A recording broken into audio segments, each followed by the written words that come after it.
stressed for so long. Molweni Mandase, welcome back to a new video. So today we are making scones for the very first time. So these are the ingredients that I'm gonna use, and I forgot to add amasi. So with these ingredients, add amasi. So you start off by ugalela iflour yakho. So you sift your flour, and then you follow it with the baking powder. The measurements I'm gonna include in the description box. I got this recipe from a good friend of mine, Oviseka, shout out. And then you mix the two together. So these are all you start off with your dry ingredients. And then after the baking powder, you add your baking margarine or baking butter. I use Irama, old school, trusted brand.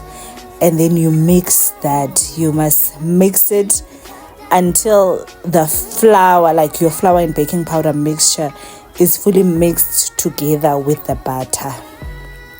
And then you mix it. As you can see, when I was doing these, I forgot to take off my wedding ring and watch. Anyways, let's continue. So you mix it until it's like this. You see, when it's like this, you can tell that it's properly mixed. Then you add salt. After the salt, you add your sugar. This is how I was instructed to do it, and this is how I did it. If you do it differently, that's fine. You can also share how you do it in the comment section. These ones came out beautifully. And then after mixing all your dry ingredients, then you start with your wet ingredients. So you're gonna take your eggs and then do them in a separate bowl, right? And then your eggs, you're gonna mix them with the vanilla essence, this one. And then after the vanilla essence, it's gonna be the full cream amasi, basically the one that I had forgotten to show in the beginning. So you mix that as well, and then you mix all of those together separately. And then after mixing all of those, you must make sure that it mixes, and then obviously, like I had said, I can start with 1 cup, and then depending on how it is, I can add a 2nd cup. But me being me, I added a 2nd cup immediately. I was like, I don't want them to be hard. I want them to be nice and like moist. So I added the 2nd cup. And then your wet ingredients, you mix them in with your dry ingredients. And then she said, I must be careful that when it comes to scones, you're not kneading the dough. You're just mixing the ingredients together. So you must be careful not to over mix. So this was me trying not to knead the dough as if I'm making bread or dumpling, but just to mix the ingredients, I was so nervous when I was doing this. I don't want to lie, because I was like, I hope this comes out well and not be a flop. And then when you're done mixing your wet and dry ingredients, then you're gonna wipe your surface where you're gonna roll your dough. I used that rolling thing. Try to be creative with the hot cutter. And then also my pan, I was gonna put the baking paper on.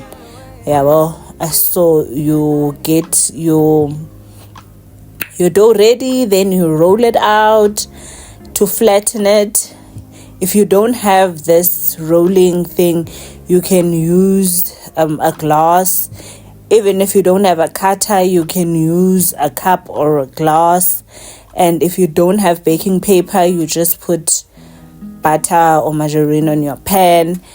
I decided, let me stop being creative, because that is taking up a lot of space on the pan. So I decided to cut them round. because the heart shaper that I had chosen, it was the big one. So I was like, no, it's taking up a lot of space. And then you whip 1 egg so that you glaze, or it's glaze. You glaze the top of your ntonton. And then these were my first 2 trays. Then you put them in your oven, and while you're doing all of that preparing, you must make sure that your oven is preheated on 180. And then you put them in your oven, and this is how they came out. They were so nice. That was my first pan. This is my second pan. And at the end, I did 3 pans. The way they came out so well, I am so proud of myself, and hubby couldn't even wait for them to cool down. Sana looks like I started something, because he's been asking me, when am I gonna bake again? And I also want to share some of the workouts I do when I'm at the gym. So none of these workouts are easy by any measure, Sana, especially now. So I usually start with a walk or a slight jog on the treadmill. Usually I do like 20 to 30 minutes, well, anything between 15 and 30 minutes. And when I tell you that these are not easy, I am not exaggerating. So on this day, I decided to jog on the treadmill because I think I hadn't been to the gym that whole week, or this was my second day at the gym. So whenever I go, I do a full body workout. And if you can see there, I kept pressing. I was increasing the speed because it felt like I'm running slow. I had a lot of energy, Kesana, this week. And one thing with pregnancy, there'll be days where you have ample energy, and there'll be days where you have zero energy. So I followed that up with this. I don't know what the name of these workouts are, the proper name. So this is the squat and bouncing ball. I always give them my own names. So this works on your legs, on your glutes, on your arms, on your back. Basically, it works on your lower and upper body. And then I followed it with this kicking side lunge. This also works. This mostly works on your lower body. And whenever I go to the gym, the one part that I never miss to work out is my legs. Like, my legs never get a rest day when I'm at the gym, Sana, because that's where I carry most of my weight. And of course, these were squats, but with a weight that was a 10 kg. And then after I did this one, I enjoy this one. It works on the core as well. And when I say core, I don't mean I'm trying to get abs while I'm pregnant, but I mean the inner core. So as you kicking the leg up, you're supposed to have tightened your core, so it works on the core.